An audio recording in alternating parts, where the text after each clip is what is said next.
Magic Tree House, Book Number 43, A Merlin Mission, Leprechaun in Late Winter, by Mary Pope Osborne.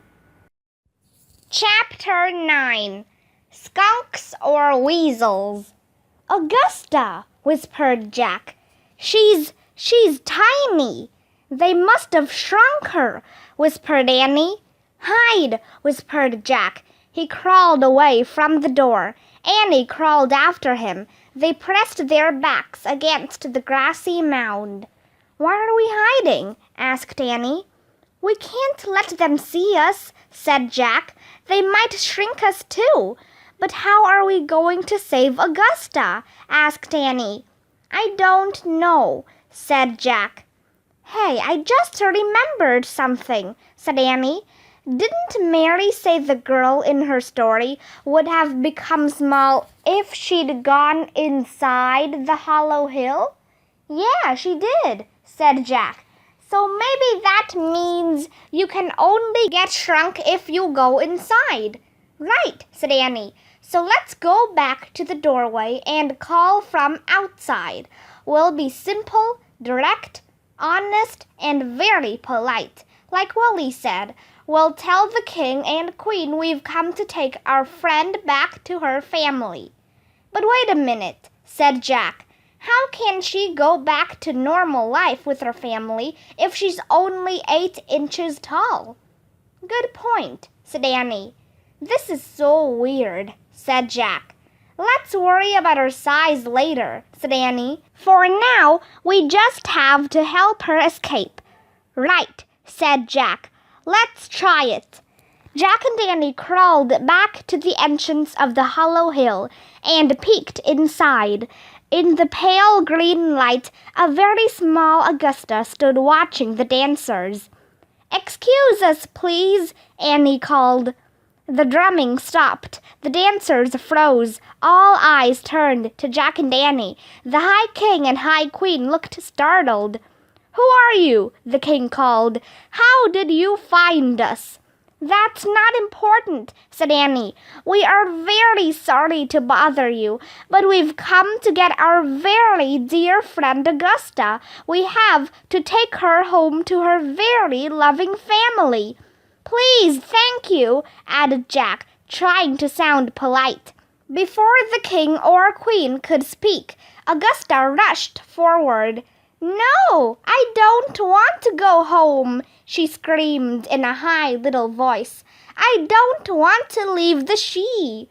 Whoa, said Jack. That was a surprise. Maybe Augusta was under a spell.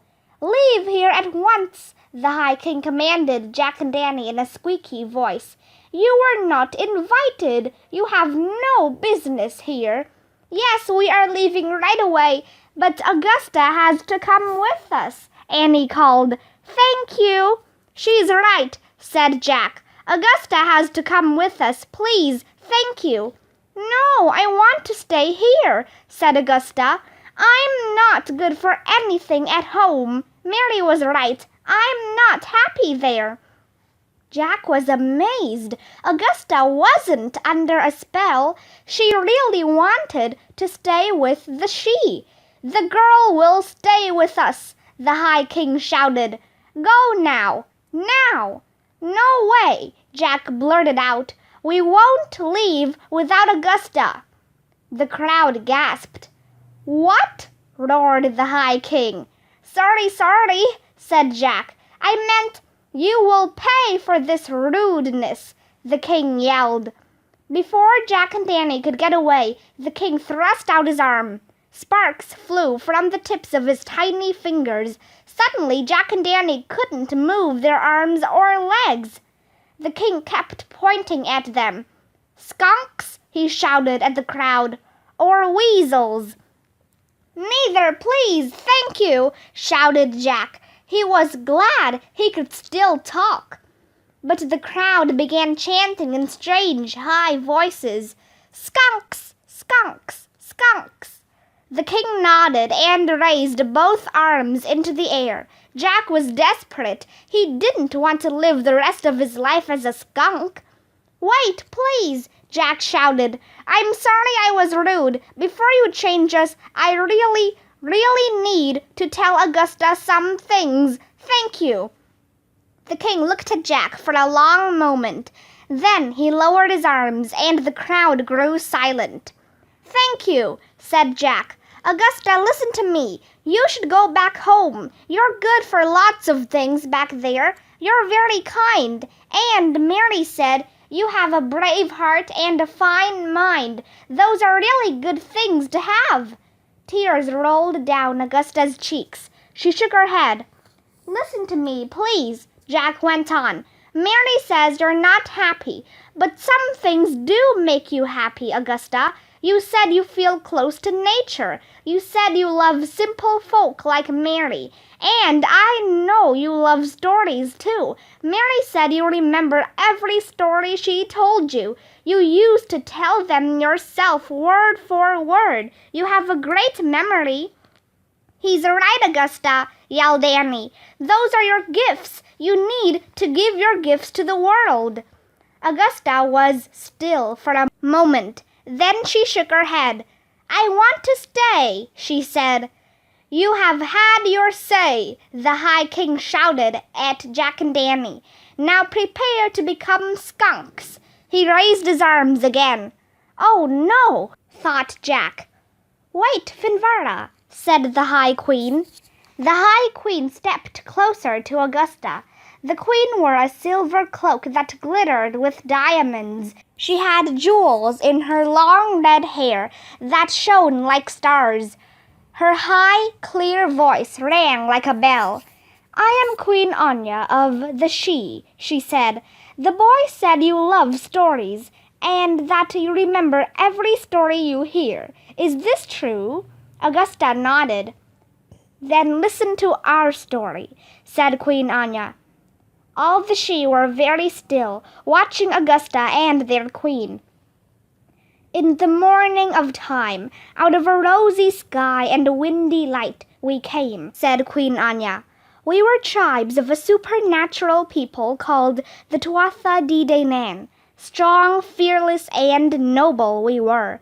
5 roads carried our armies through the wild, wooded lands of Ireland, and for eons we ruled the Irish world.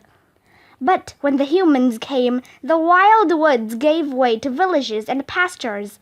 Our tribes hid in the hollow hills, in ruined forts, and under the sea. Over time, we made ourselves smaller and smaller so we could more easily hide from humans. Eventually, we became known as the She, and we were mocked as the wee folk of Fairy. But in truth, we are a tribe of the great Tuatha De Danann, and we live in enchanted places like this one, protected by what is left of our magic. Do you understand? I do, yes, breathed Augusta. Our stories were passed down for centuries in the old language of Ireland, but as the old language was replaced with English, the stories began to fade away, Queen Anya said. Go home now with your friends, human child. Go back for our sake. Seek out the old storytellers and ask them to tell you the tales of my people. Learn the old language, read the old manuscripts, write our stories down and share them before they are lost completely. Share them with all the people of Ireland and all the world. Will you do that for us? Will you use your gifts to tell our stories and restore our dignity? Augusta's eyes shone. Yes, she said. Yes, I will, yes. Good. Then I will send you all swiftly home, said Queen Anya. She beckoned to a small dancer who stepped forward with a tiny silver chalice. Sip the honey nectar of the She, said the High Queen. She took the chalice and held it out to Augusta. Augusta took a sip. A second later, Jack felt cold wind and rain. He and Annie were standing on the bank of the river. Augusta was standing beside them. She was her normal size again. Chapter 10. Fare thee wells. Well, that was simple and direct, said Annie. Yeah, Jack felt dazed. Augusta looked at Jack and Danny. I saw them, she said, her eyes wide. I finally saw the she. I really saw them. She burst out laughing. Her laughter was so full of joy that Jack and Danny started laughing too. I saw them, Augusta kept repeating. I saw the she, and now I have important things to do. Yes, you do, said Annie. I must learn the old language, and I must start gathering stories at once. That's what Queen Anya told me, said Augusta.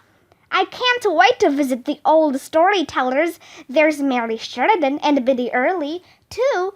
I'll start with Mary. Let's go see her right now. Hurry, will you come with me? Hurry. Sure, said Annie, but just a second.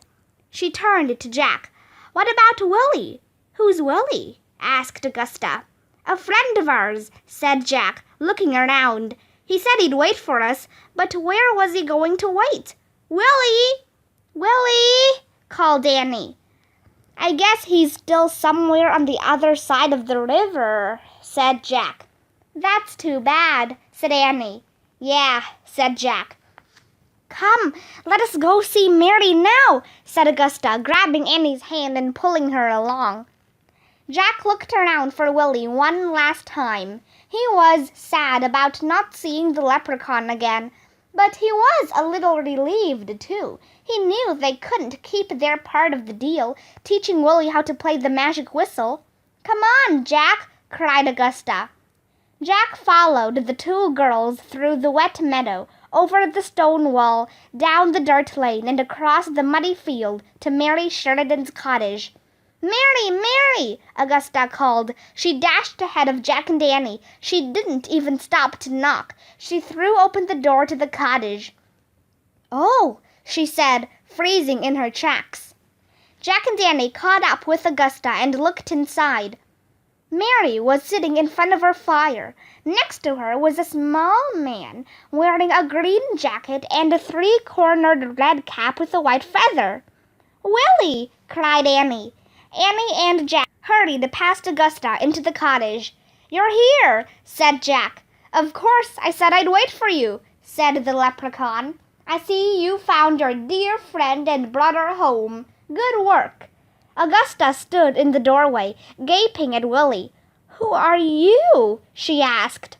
Name's Willie, just plain Willie, said the Leprechaun. I usually leave before you visit Mary, but now that you've seen the tree, I suppose there's no point hiding from you any more. Are you real? Asked Augusta. Who knows? Said the Leprechaun. Maybe I'm real and you're not. Depends on which one of us is asking the question. Everyone laughed. Good point, said Annie. Well, we'd better be getting home, said Jack. He wanted to leave before Willie asked Annie for his whistle lesson. Jack took Annie's hand and started backing toward the door. Thanks for helping us, Willie, he said. Yeah, and thanks, Mary, for everything, said Annie, waving. Goodbye, Augusta. Goodbye, everyone. Wait just a minute, my friends, said Willie. Uh-oh, thought Jack. Have you forgotten our deal? Said Willie. My fingers are itching to make beautiful music for Mary. Well, you see, there's a problem with that, said Jack, squirming. A frown crossed Willie's face. A problem? He said. How could there be a problem? Find your friend, teach Willie to play the whistle. Doesn't get any simpler than that. Right, said Jack. So what's the problem? Asked Willie. Well, the whistle. Jack didn't know how to finish. I'll answer that question, said Annie. Willie, I'm going to be simple and direct and honest with you. Yes, said the Leprechaun. Merlin the magician gave us the whistle to help us on our missions, said Annie. The whistle is magic, and the magic only works once. Without the magic, I don't really know how to play, so I can't teach you. There you have it. Ah, said Willie. He looked at the floor and shook his head. Then I'm afraid I'm going to have to turn you both into chipmunks. What? Said Jack. Willie burst out laughing. "Joking, only joking," he said. "Merlin, you should have told me you were friends with Merlin in the first place." "Do you know Merlin?" asked Jack. "Oh, yes, we spent a great deal of time together. Must be about 800 years ago now," said Willie. "How is he?" "He's happy," said Annie. "Good." Willie turned back to Mary and Augusta. "I first met the master magician on the Isle of Merlin in the Irish Sea. Wait, please, Willie," said Augusta. "Mary, do you have pen and paper?" "No, my dear, I'm afraid I don't," said Mary. "I can help," said Jack. He took his pencil and small notebook out of his pocket. He tore some clean pages out of the notebook. Then he gave the pencil and pages to Augusta. "There," he said. "Oh, thank you, Jack," said Augusta. She turned back to Willie. "Continue, please." "Well," said Willie, "Merlin was only a few centuries old then, and I was a mere lad." As Willie told his story, Augusta began to write. Jack put his notebook back into his pocket and nodded to Annie. She nodded back, and the two of them started toward the door. Just as they were about to leave, Annie called out to the others. "Bye! We have to go home now," said Jack. "Chip lightly," said Willie. "Thank you for everything," said Augusta. 1 and 20 fare thee wells, said Mary. "Same to you guys," said Jack. Then he and Annie slipped out of the cottage. The rain was pouring again, and the wind was blowing hard. "I think we inspired Augusta," said Annie. "Yep, we accomplished our mission," said Jack. "Now let's get out of here." He couldn't wait to go home and get warm and dry. Jack and Annie ran against the wind. They climbed over the stone wall, then hurried down the lane, slipping and sliding in the muck. They ran across the soaked field. By the time they arrived at the rope ladder, their clothes were caked with mud. Jack and Annie climbed into the treehouse.